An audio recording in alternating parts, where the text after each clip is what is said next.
Next on our list of alternative control flow structures is the for-each loop. The for-each loop differs from a for loop in that we do not provide a loop control variable that controls how many times the loop runs. Instead, we supply the for-each loop with a variable and a collection, and each element of the collection is put into the variable until we run out of items or elements in the collection.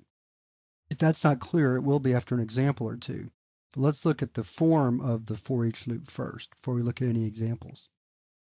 It starts out with the keyword for, followed by a variable declaration, followed by a colon, followed by a collection name. Now, a collection could be an array or an array list or some other type of data structure. And then inside the body will just be whatever set of statements we want to provide. And that's all there is. The way a for-each loop works is that internally, the compiler sets up something called an iterator that points at the first element of the collection and then moves through each successive element until there are no more elements left in the collection.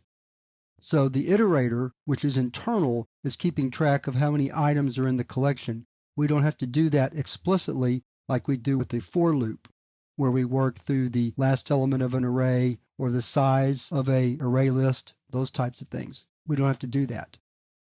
The for-each loop has an internal controller that keeps track of how many times to go through the loop. A main difference between a for loop and a for-each loop is that the for-each loop has to iterate through the entire collection, whereas with the for loop we could stop at any point we wanted to just by putting a limit on the loop control variable. So let's look at an example of how the for-each loop works. We'll start out by creating an array list of numbers. We'll make it integers. And then we're going to populate the array list with a set of numbers from 1 to 10. And we'll use a standard for loop to do that. Now let's return the items in that array list using a for-each loop. So here's how it works. The keyword for, followed by our variable declaration, in this case we'll say int num, followed by a colon, followed by the name of the collection, which in this case is numbers. And then we'll write system out print line num. And actually, let's put it on one line plus a space. And that's it. Notice how much less complicated the for-each loop is. We have a variable declaration and a collection name. And what happens is, for each element of the collection, that element is placed in the variable num, and then we can do whatever we want to with it in the body of the for-each loop, which in this case means we're just going to print it out. So let's compile and run that program. Whoops, I forgot to close my comment right here.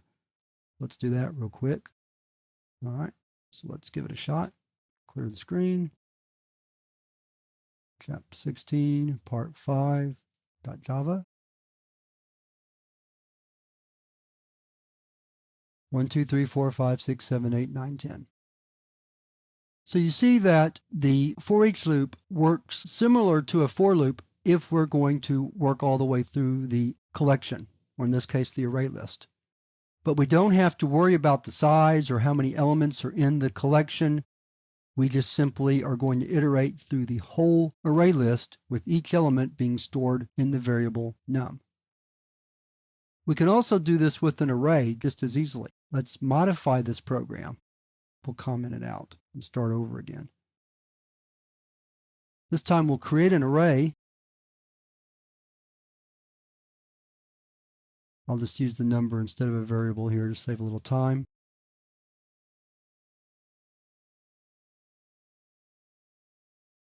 We'll do 1 through 10 again this time, so we'll have to do I plus 1 since we started out at 0, which isn't a big deal. Now here's our for-each loop. Very same structure. In fact, we can just copy through the end of the comment. Let's save the file. Backdraw DOS window, clear the screen,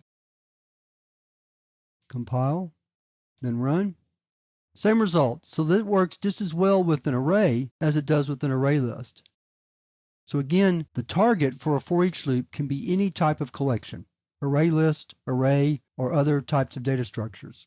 There's several that we haven't talked about that are beyond the scope of this course.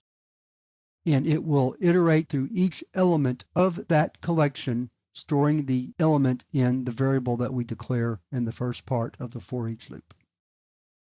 That wraps up our introductory discussion of for each loops. And what I want to do in the next lesson is talk about using for each loops with collections of class objects. So we're going to discuss that coming up in the next lesson.